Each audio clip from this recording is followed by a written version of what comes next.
Good morning student, स्वागत है आपका कक्षा 10 के सामाजिक विज्ञान के पाठ कार्यपालिका। पीछे वाले वीडियो में हमने लोकसभा का गठन, राज्यसभा का गठन, लोकसभा की शक्तियां, राज्यसभा की शक्तियां और संसद की शक्तियों के बारे में अध्ययन किया था। सरकार के मैंने 3 अंग आपको बताए थे, इसमें व्यवस्थापिका आपका कंप्लीट हो चुका था। आज दूसरा पॉइंट है अपने सामने कार्यपालिका। ठीक है, यानी कार्यपालिका जो है ये सरकार का दूसरा अंग है। पहला अंग व्यवस्थापिका और दूसरा अंग है कार्यपालिका। व्यवस्थापिका का कार्य है कानून बनाना और कार्यपालिका का काम है कानून को लागू करना देश। ठीक है, कार्यपालिका में मैंने आपको बताया था कि कार्यपालिका में अपन राष्ट्रपति, उपराष्ट्रपति, प्रधानमंत्री और मंत्रिपरिषद, इन 4 चीजों को अपन पढ़ते हैं। यानी राष्ट्रपति, उपराष्ट्रपति, प्रधानमंत्री और मंत्रिपरिषद, इन चारों को मिला करके कार्यपालिका का गठन किया जाता है, या इन चारों का सामूहिक नाम ही क्या है? कार्यपालिका है। वैसे कार्यपालिका में अपन सिर्फ 2 ही चीजों को पढ़ते हैं, प्रधानमंत्री और मंत्रिपरिषद। वास्तव में अगर हम देखें तो प्रधानमंत्री और मंत्रिपरिषद ही वास्तविक कार्यपालिका है, क्योंकि पीछे आपने यहाँ पढ़ा था लोकसभा प्लस राज्यसभा प्लस राष्ट्रपति, इन तीनों को मिलाकर के संसद बनती है। तो यहाँ पे अगर हम देखें तो कार्यपालिका 2 प्रकार की होती है। आपने पढ़ा होगा कार्यपालिका 2 प्रकार की कैसे होती है? जो राष्ट्रपति और उपराष्ट्रपति, इसको अपन कहे, इसको बोलते हैं अपन नाम मात्र की कार्यपालिका। नाम मात्र की कार्यपालिका। नाम मात्र की कार्यपालिका का मतलब क्या है कि भारतीय संविधान में राष्ट्रपति जो है राष्ट्र का अध्यक्ष होगा और उसके पास बहुत सारी शक्तियां भी हैं, लेकिन राष्ट्रपति अपनी शक्तियों का प्रयोग प्रधानमंत्री और मंत्रिपरिषद की सलाह के बिना नहीं कर सकता। इसलिए सिर्फ राष्ट्रपति अपने देश में नाम मात्र का है। कार्यपालिका नाम मात्र की है, यानी शक्तियां होते हुए भी राष्ट्रपति अपनी शक्तियों का प्रयोग प्रधानमंत्री की सलाह के बिना नहीं कर सकता। दूसरा ये है प्रधानमंत्री और आपकी मंत्रिपरिषद, इसको बोलते हैं अपन वास्तविक कार्यपालिका। वास्तविक कार्यपालिका कौन है? प्रधानमंत्री और मंत्रिपरिषद है, क्योंकि शासन की समस्त प्रकार की जो शक्तियां हैं उन शक्तियों का वास्तव में प्रयोग कौन करते हैं? प्रधानमंत्री और मंत्रिपरिषद करते हैं। ठीक है, इसलिए राष्ट्रपति नाम मात्र की कार्यपालिका है, प्रधानमंत्री और मंत्रिपरिषद है वास्तविक कार्यपालिका। यानी कार्यपालिका संबंधी सारी शक्तियां किसके पास होती है?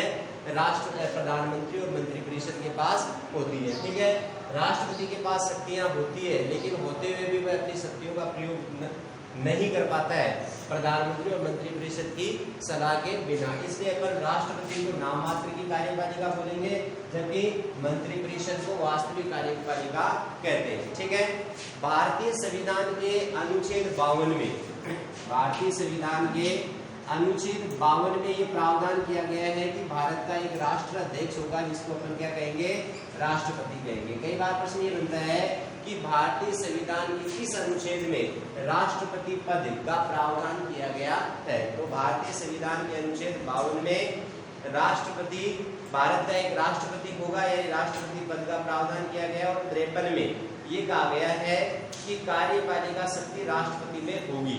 यानी अनुच्छेद 53 ये कहते हैं कि कार्यपालिका शक्ति राष्ट्रपति के हाथ में होगी। समस्त कार्यपालिका शक्तियां किसके पास होगी? राष्ट्रपति के पास होगी। ठीक है, और इसका प्रयोग राष्ट्रपति जो है वो इन शक्तियों का प्रयोग स्वयं तथा अपने अधीन पदाधिकारियों के द्वारा करेगा। तो इस प्रकार से अगर हम देखें तो संघीय कार्यपालिका में राष्ट्रपति, उपराष्ट्रपति, प्रधानमंत्री और मंत्रिपरिषद, और इसमें एक नाम और आप जोड़ सकते हो, महान्यायवादी। इसमें एक नाम और क्या जोड़ सकते हो? न्यायवादी, इन पांचों को मिलाकर के अपन कार्यपालिका का गठन करते हैं, या इन पांचों को मिलाकर के कार्यपालिका बनती है। इसमें मैंने अभी आपको बताया कि राष्ट्रपति जो है वो कार्यपालिका का सिर्फ औपचारिक या नाम मात्र का प्रधान होता है, ठीक है। और प्रधानमंत्री से मंत्री परिषद क्या होती है, वास्तविक कार्यपालिका होती है, क्योंकि सारी सत्ता इसी के पास होती है। भारतीय संविधान की कार्यपालिका में प्रधान को राष्ट्रपति कहा जाता है। भारत में जो राष्ट्राध्यक्ष होता है उसको क्या कहते हैं, राष्ट्रपति कहते हैं। जबकि भारत में ब्रिटेन जैसी संसदीय शासन व्यवस्था को अपनाया गया है, जिसमें शासन की समस्त शक्तियां संसद के पास होती है। और अब अपन बात करते हैं भारत में राष्ट्रपति को अपन पढ़ते हैं, यानी भारतीय संविधान के अनुच्छेद 52 में एक राष्ट्रपति का पद होगा, और 53 ये कहता है कि कार्यपालिका संबंधी सारी सत्ताएं किसके पास होगी, राष्ट्रपति के पास होगी। लेकिन राष्ट्रपति नाम मात्र का होता है, ठीक है। वास्तविक सत्ताएं किसके पास होती है, प्रधानमंत्री या फिर मंत्री परिषद के पास। अब यहाँ पे आपका एक प्रश्न मिलता है, राष्ट्रपति का निर्वाचन, राष्ट्रपति का चुनाव कैसे होता है, निर्वाचन प्रक्रिया और उसकी शक्तियां। बड़ा क्वेश्चन आपके बनता है इस पाठ के अंतर्गत कि राष्ट्रपति का निर्वाचन कैसे होता है, राष्ट्रपति बनने के लिए क्या क्या योग्यता चाहिए, और राष्ट्रपति की शक्तियां क्या होती है, ठीक है। तो सबसे पहले अगर बात करें राष्ट्रपति का चुनाव, पहला पॉइंट है राष्ट्रपति का निर्वाचन, निर्वाचन कह दो या फिर चुनाव। राष्ट्रपति का जो निर्वाचन है, यानी भारत में राष्ट्रपति का जो निर्वाचन है वो अप्रत्यक्ष रूप से किया जाता है, अप्रत्यक्ष रूप से। यानी भारत में प्रधानमंत्री का जो चुनाव है वो तो प्रत्यक्ष, प्रधानमंत्री और मंत्रियों का चुनाव, यानी पीछे आपने पढ़ा कि दो प्रकार की आपने पढ़ी थी कि लोकसभा के सदस्यों का चुनाव वरिष्ठ मताधिकार के आधार पर प्रत्यक्ष रूप से किया जाता है, जबकि राज्यसभा का चुनाव कैसे किया जाता है, अप्रत्यक्ष रूप से किया जाता है। यानी अप्रत्यक्ष का मतलब होता है एकल संक्रमणीय आनुपातिक मत प्रणाली। अप्रत्यक्ष का मतलब क्या होता है, एकल संक्रमणीय आनुपातिक मत प्रणाली के द्वारा राष्ट्रपति का क्या होता है, चुनाव होता है, ठीक है। अब ये पद्धति यानी एकल संक्रमणीय पद्धति क्या है, इसमें कौन कौन होते हैं, यानी राष्ट्रपति का चुनाव अप्रत्यक्ष रूप से एक निर्वाचन मंडल के द्वारा किया जाता है। इसमें क्या होता है, अप्रत्यक्ष रूप से एक निर्वाचन मंडल होता है, और उस निर्वाचन मंडल में कौन कौन होते हैं, राष्ट्रपति का चुनाव कौन करते हैं, यानी संसद के दोनों सदनों के निर्वाचित सदस्य, यानी इसमें होते हैं लोकसभा प्लस राज्यसभा के निर्वाचित सदस्य।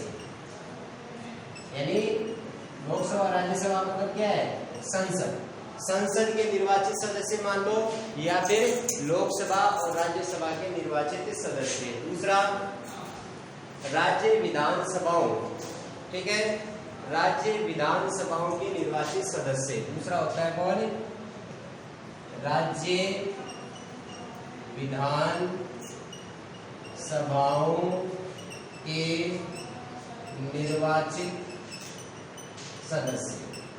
यानी राष्ट्रपति के चुनाव में कौन कौन भाग लेते हैं, तो राष्ट्रपति के चुनाव में लोकसभा, राज्यसभा के निर्वाचित सदस्य और राज्य के अंदर जो विधानमंडल होती है उन विधानमंडलों के निर्वाचित सदस्य मिलकर के राष्ट्रपति का चुनाव करते हैं अप्रत्यक्ष रूप से एकल संक्रमणीय आनुपातिक मत प्रणाली के द्वारा। प्रश्न आता है कि राष्ट्रपति का चुनाव किस पद्धति के आधार पर होता है, तो अप्रत्यक्ष या फिर एकल संक्रमणीय आनुपातिक मत प्रणाली के द्वारा। यह प्रश्न आता है कि राष्ट्रपति के चुनाव में कौन निर्वाचन मंडल जो बनाया जाता है उस निर्वाचन मंडल में कौन कौन से सदस्य भाग लेते हैं, लोकसभा, राज्यसभा और राज्य विधानमंडल के निर्वाचित सदस्य मिलकर के राष्ट्रपति का क्या करते हैं, चुनाव करते हैं।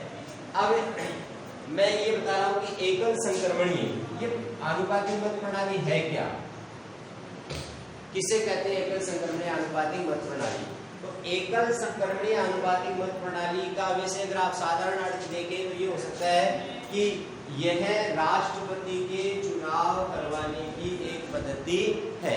यानी जिस पद्धति से राष्ट्रपति का चुनाव लोकसभा और राज्यसभा और विधानमंडल के निर्वाचित सदस्य करते हैं, उस पद्धति को अपन क्या कहते हैं, एकल संक्रमणीय आनुपातिक मत प्रणाली कहते हैं। लेकिन इसका वास्तव में आप किताब में अगर देखो तो थोड़ा सा भिन्न आपको मिलेगा। क्या उसमें लिखा हुआ क्या कि संसद तथा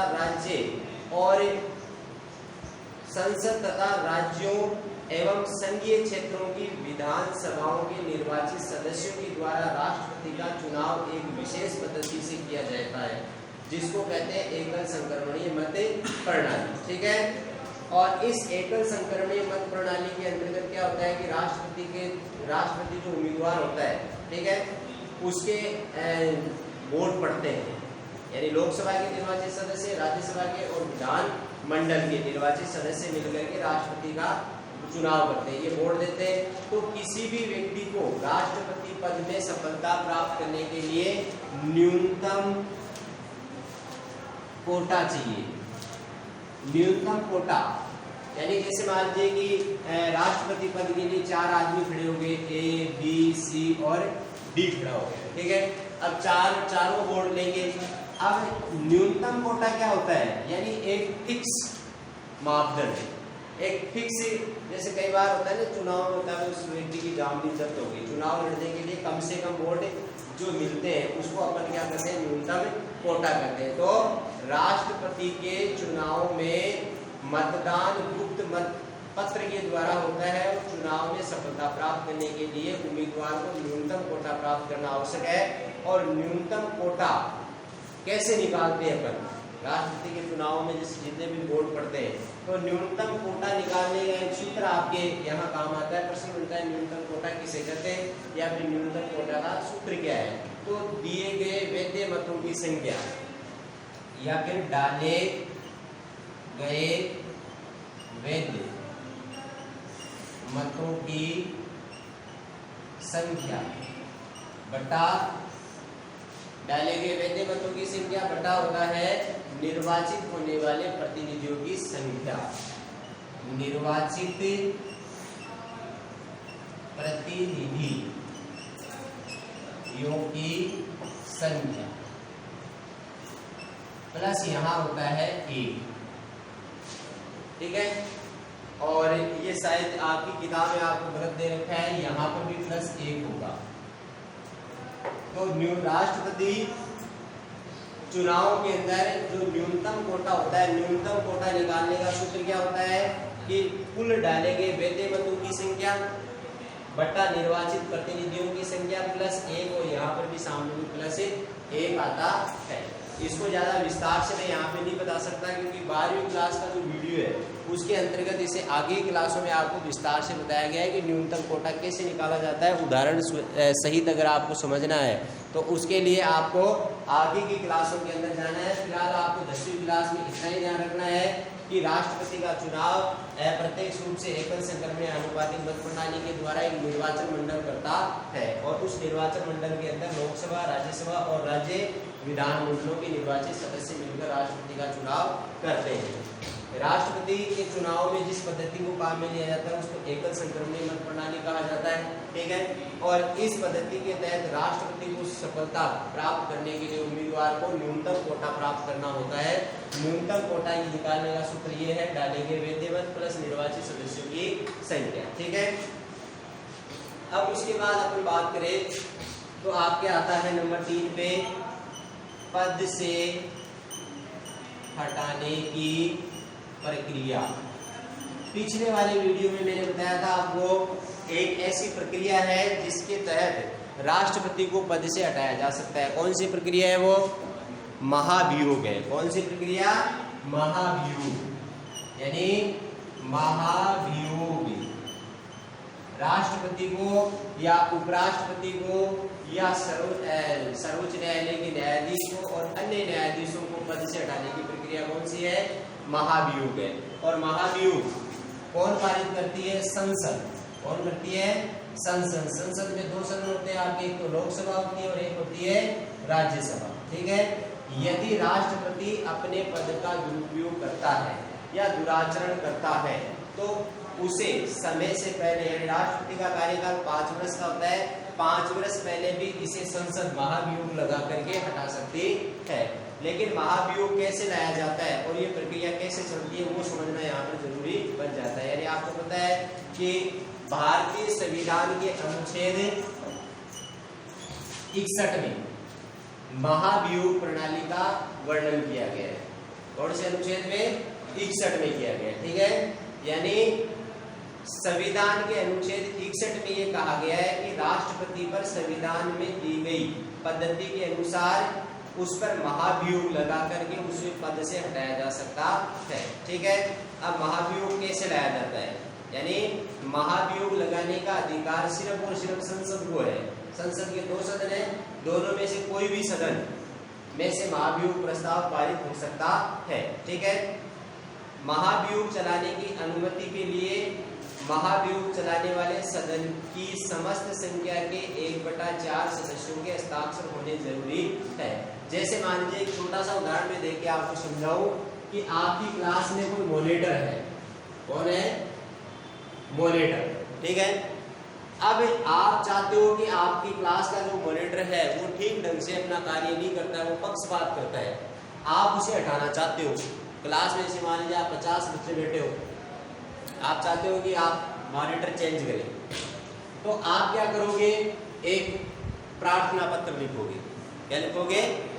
प्रार्थना पत्र, और लिख करके आप अपने क्लास टीचर को दोगे। ठीक है, अब ये क्लास प्रार्थना पत्र ऐसा नहीं है कि एक व्यक्ति के मन में आया, उसको वो अच्छा नहीं लग रहा है, उसको हटा दिया, नहीं। उसमें क्लास में जितने भी बच्चे हैं उनका कम से कम 1/4 सदस्यों की उसके ऊपर हस्ताक्षर होने चाहिए। 1/4 का मतलब हो गया, जैसे मान लीजिए 100 है, क्लास में कितने हैं? 100 मान लो, 100 बच्चे हैं तो ये 25 चौक कितने होते हैं? 100 हो जाते हैं। तो 25 लड़कों के उसके ऊपर हस्ताक्षर होने चाहिए। तो 1/4 सदस्यों के हस्ताक्षर हो गए अगर उस महाभियोग पे, तो आप उसको सदन में रख सकते हो। ठीक है, अब सदन में प्रस्ताव प्राप्त होने के 14 दिन बाद महाभियोग लगाने वाले सदन में उस पर विचार किया जाएगा, और यदि महाभियोग का प्रस्ताव सदन की कुल संख्या के 2/3 सदस्यों के द्वारा स्वीकृत हो जाता है, ठीक है, तो उसके बाद उसे दूसरे सदन में भेजा जाता है। यानी आपने एक एप्लीकेशन लिखी, ठीक है, यानी महाभियोग प्रस्ताव लाने के लिए पहला कितना बहुमत चाहिए? 1/4। एप्लीकेशन लिख ली भाई, 25 लड़के मिल गए, उनको लगा कि मॉनिटर को हटाना है यार, चलो साइन कर देती है। ठीक है, अब आप उस प्रस्ताव को क्या करते हो? पूरी क्लास में लेके आते हो। 100 बच्चे ले, 25 तो आपके साथ ही, 25 तो आपने साइन कर दिया, तो आपके साथ हो, तो उस मॉनिटर को हटाना चाह रहे। अब आप क्या कर रहे हो? 25 के 25 बच्चे आकर के क्लास के 75 बच्चों के सामने ये बताते हैं कि भाई ये मॉनिटर हमारे लिए ठीक नहीं है, हमें इस मॉनिटर को हटा देना चाहिए। हम 25 इस बात के लिए सहमत है। अब मान लीजिए कि जो बैठे बच्चे हैं उनमें से अगर मान लीजिए कि 2/3 सदस्य 2/3 सदस्य और अगर सहमत हो जाते हैं तो क्लास से उस मॉनिटर को हटाने का प्रस्ताव पारित हो गया। अब वो क्लास बी में जाएगा, यानी दूसरे सदन में जाएगा। दूसरे सदन में भी अगर उसे 2/3 बहुमत मिल जाता है तो राष्ट्रपति को पद से हटाया जा सकता है। यानी महाभियोग चलाने का अधिकार सिर्फ संसद को है। महाभियोग चलाने की अनुमति के लिए अभियोग चलाने वाले सदन की समस्त संख्या के 2/4 सदस्यों के हस्ताक्षर होना आवश्यक है।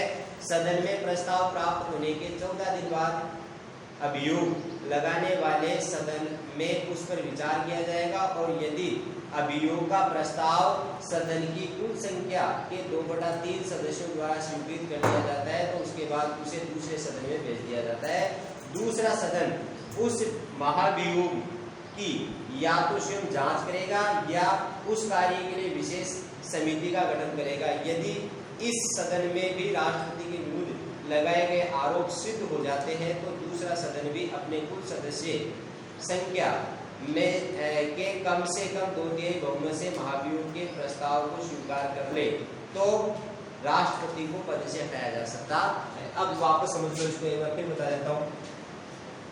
यानी राष्ट्रपति को पद से हटाने की प्रक्रिया का प्रावधान भारतीय संविधान के अनुच्छेद 61 में किया गया है, जिसमें वो प्रक्रिया का नाम है महाभियोग। ठीक है, महाभियोग लाने के लिए सबसे पहले यानी संसद के कोई से भी सदन से महाभियोग प्रस्ताव लाया जा सकता है, चाहे तो लोकसभा से आ सकता है और चाहे राज्यसभा से आ सकता है। ठीक है, एक सदन को लगता है कि राष्ट्रपति अपने पद का दुरुपयोग कर रहा है, ठीक है, जैसे लोकसभा में से निकालते हैं उसको, लोकसभा में है 545 सदस्य। अब 545 का कितना 1/4 सदस्यों को ये लगता है कि भाई राष्ट्रपति अपने पद का दुरुपयोग कर रहा है, उसको पद से हटा देना चाहिए। ठीक है, अब जब ये 1/4 सदस्य सहमत हो जाते हैं, ठीक है, तो फिर बाद में वो 1/4 सदस्य मिलकर के क्या करेंगे, उस पूरी लोकसभा के सामने भाई जैसे 545 है, 545 का 1/4 कितना होता है वो निकाल लो। ठीक है, अब वो इतने सदस्य वो है 1/4 सदस्य पूरे सदन के सामने उस महाभियोग प्रस्ताव को रखेगा कि भाई राष्ट्रपति को हमें पद से हटाना चाहिए, वो इस तरह से अपने पद का दुरुपयोग कर रहा है। अगर मान लीजिए उस सदन में लोकसभा में अगर उसे दोबारा 2/3 बहुमत मिल जाता है, 2/3 सदस्यों की अगर स्वीकृति मिल जाती है, तो वो महाभियोग प्रस्ताव यहाँ से पारित समझा जाएगा, पहले सदन से पारित हो गया, फिर बाद में हो जाता है कहाँ, दूसरे सदन में यानी राज्यसभा में। राज्यसभा भी उसके ऊपर विचार विमर्श करेगी, या तो समिति बना देगी या खुद विचार विमर्श करेगी। ठीक है, और अगर उन्हें लगता है कि राष्ट्रपति पर लगाए गए आरोप सत्य है और मान लीजिए कि वहां पर भी वोटिंग होती है, तो वोटिंग में अगर मान लीजिए दूसरे सदन में भी 2/3 बहुमत से वो प्रस्ताव पारित हो जाता है, तो राष्ट्रपति पद से हट जाता है। इस संपूर्ण प्रक्रिया को हम क्या कहते हैं, महाभियोग कहते हैं। ठीक है, तो महाभियोग में आपको इतना ध्यान रखना है, अनुच्छेद 61 पहले वाले सदन में 1/4 सदस्यों की स्वीकृति, फिर उसी सदन में 2/3 सदस्यों की पुनः स्वीकृति और दूसरे सदन में 2/3 सदस्यों की यानी 2/3 बहुमत की स्वीकृति मिलने के बाद राष्ट्रपति को पद से हटाया जा सकता है। ठीक है, इस संपूर्ण प्रक्रिया को अपन क्या कहते हैं, महाभियोग कहते हैं। ठीक है, अब आगे चलते हैं। अब आपके आगे पॉइंट आता है आपका राष्ट्रपति की शक्तियां। ये राष्ट्रपति की शक्तियां क्या क्या है, नहीं शक्तियों से पहले अपन एक चीज और रही, नंबर 4 में योग्यता। राष्ट्रपति के निर्वाचित होने की योग्यता मैंने सब में आपको बता रखा है, किसी की भी अगर आपको योग्यता पूछे तो 3 पॉइंट तो आपको सबको सेम ही बताने। नंबर 1, वह भारत का नागरिक हो, भारतीय हो। ठीक है, दूसरा, वह पागल या दिवालिया न हो, या तीसरा लाभ के पद पर न हो, लाभ के पद पर नहीं होना चाहिए। ठीक है, इसके अलावा एक और है कि वह लोकसभा का सदस्य निर्वाचित होने की योग्यता रखता हो, लोकसभा में निर्वाचित होने की योग्यता रखता हो। ठीक है, और उसकी उम्र बता रखी है यहाँ पे, राष्ट्रपति पद के लिए 35 वर्ष उम्र होना जरूरी है। ठीक है, तो कई बार प्रश्न आ जाता है आपके 2 नंबर का कि राष्ट्रपति पद, आप राष्ट्रपति का चुनाव लड़ना चाहते हैं, आपको किन योग्यताओं को पूरा करना जरूरी है। तो राष्ट्रपति पद के लिए योग्यता है वह भारत का नागरिक हो, पागल दिवालिया नहीं हो, लाभ के पद पर नहीं हो, लोकसभा में निर्वाचित होने की योग्यता रखता हो, उम्र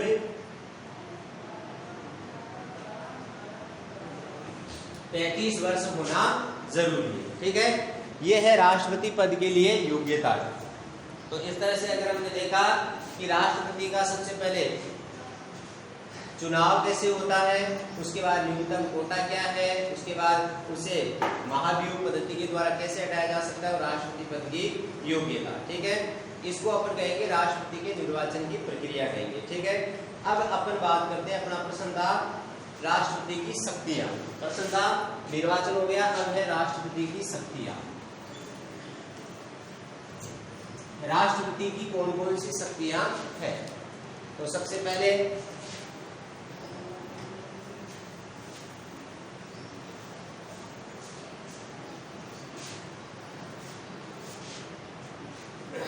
राष्ट्रपति की जितनी भी शक्तियां हैं उन शक्तियों को अपन दो भागों में बांट देते हैं। कितने भागों में?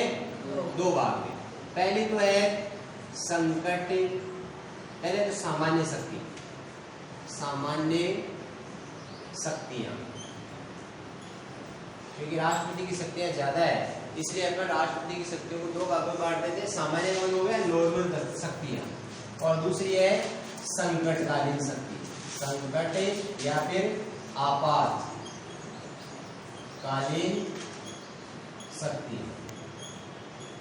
राष्ट्रपति की शक्तियों को कितने भागों में बांटा गया है?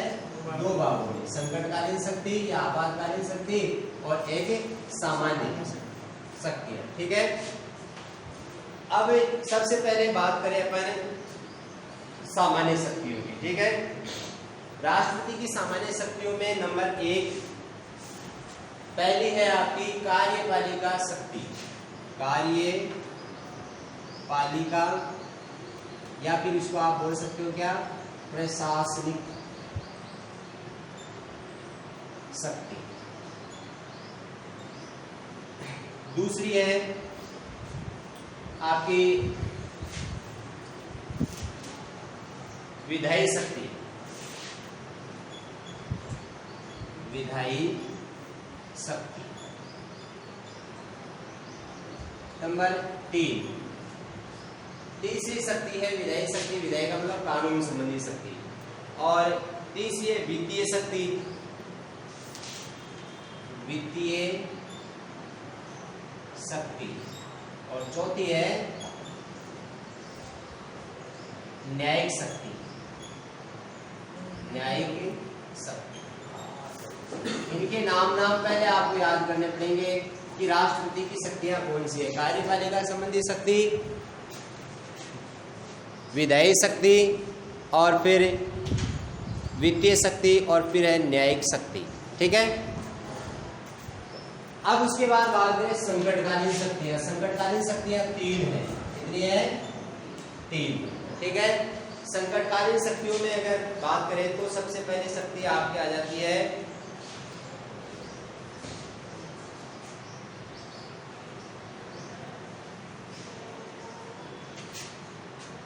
संकटकालीन या आपातकालीन शक्ति क्या है? युद्ध या बाहरी आक्रमण। अगर देश के ऊपर युद्ध, देश में युद्ध हो गया या फिर अशांति हो गई या आक्रमण हो गया। एक है संवैधानिक तंत्र की विफलता और एक है वित्तीय संकट।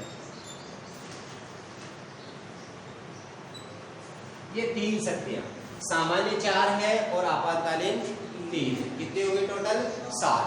अब अपन को समझाना है पहले प्रशासनिक शक्तियां, ये कार्यपालिका संबंधी शक्ति कौन सी है।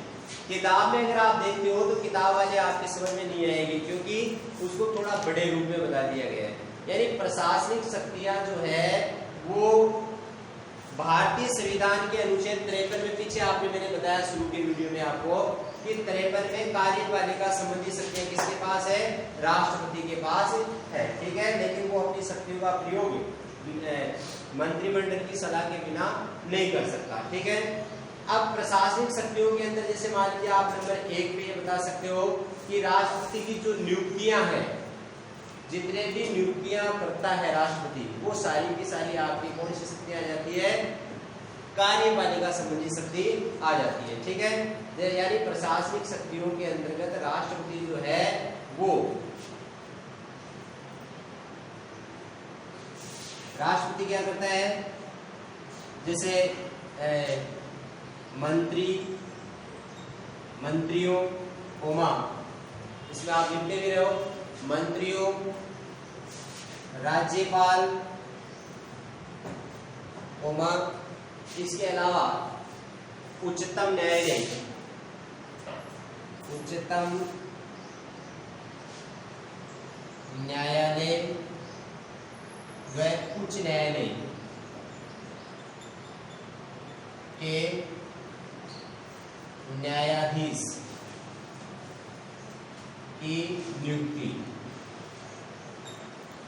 यानी राष्ट्रपति जो है वो प्रधानमंत्री की सलाह पर मंत्रिपरिषद के मंत्रियों की नियुक्ति करता है। विभिन्न राज्यों में जो राज्यपाल होते हैं उनकी नियुक्ति राष्ट्रपति करता है। कई बार प्रश्न आ जाता है राज्यपाल की नियुक्ति कौन करता है? कौन करता है? राष्ट्रपति करता है, प्रधानमंत्री की सलाह पर। इसके अलावा उच्चतम न्यायालय बना हुआ है और उच्च न्यायालय है। इसमें जितने भी न्यायाधीश बैठते हैं न्यायाधीशों की नियुक्ति कौन करेगा? राष्ट्रपति करता है। ठीक है। इसके अलावा महालेखा परीक्षक, महालेखा परीक्षक, महालेखा परीक्षक के अलावा आपके संघ लोक सेवा आयोग, संघ लोक सेवा आयोग के अध्यक्ष व सदस्यों की नियुक्ति भी कौन करेगा? राष्ट्रपति करेगा। इसके अलावा विदेशी राजदूत, विदेशी राजदूत, विदेशी राजदूतों की नियुक्ति भी कौन करेगा? राष्ट्रपति करेगा। ठीक है। उसके बाद अपन बात करें तो राष्ट्रपति एक कार्य करता है, संसद के दोनों सदनों की संयुक्त बैठक बुलाता है। संसद की संयुक्त बैठक, ठीक है, संसद की संयुक्त बैठक बुलाता है। इसके अलावा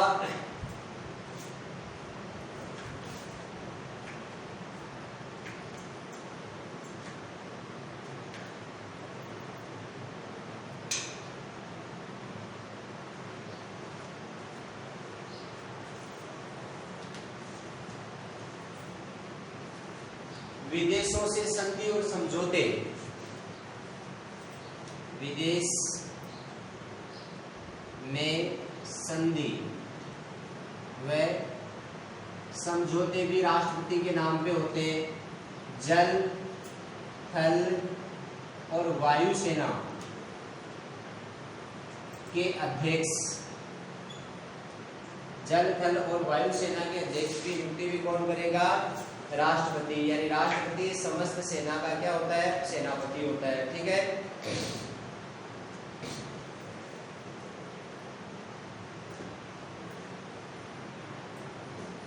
ये सारे कार्य आपके किस में आते हैं? कार्यपालिका संबंधी शक्तियों के अंतर्गत आते हैं। ठीक है। इसको फिर से देख लें। क्या है कि भारतीय संविधान के अनुच्छेद 53 में कार्यपालिका संबंधी शक्तियों का उल्लेख किया गया है और समस्त कार्यपालिका शक्तियां राष्ट्रपति में बताई गई है। ठीक है। राष्ट्रपति क्या क्या काम करेगा?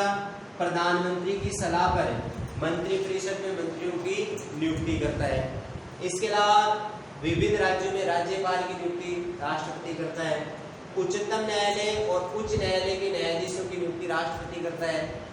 महालेखा परीक्षक की नियुक्ति राष्ट्रपति करता है। संघ लोक सेवा आयोग के अध्यक्ष और उसके सदस्यों की नियुक्ति कौन करेगा? राष्ट्रपति। ठीक है।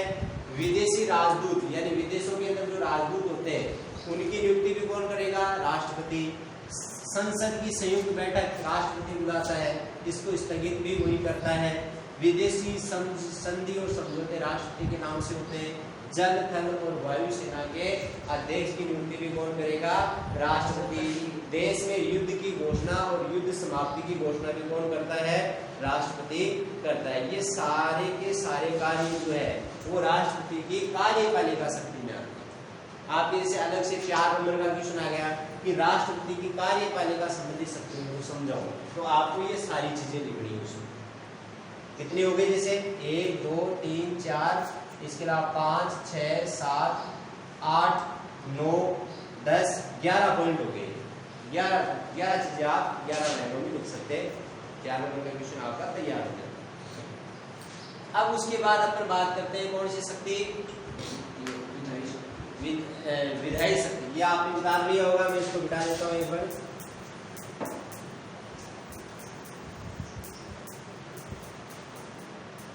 विधायी शक्ति। विधायी का मतलब क्या होता है? कानून। यानी कानून निर्माण में इसका क्या योगदान है। तो विधायी शक्ति क्या है ये जानने के लिए आपको इंतजार करना पड़ेगा अगले वीडियो का। ठीक है, अब तक तो आप सिर्फ इतना ही ध्यान रखें कि ये जितना आपको बताया गया उसको याद करने का प्रयास करें और नोट्स बना करके तैयार करें। आपने क्लास ली इसके लिए बहुत बहुत धन्यवाद।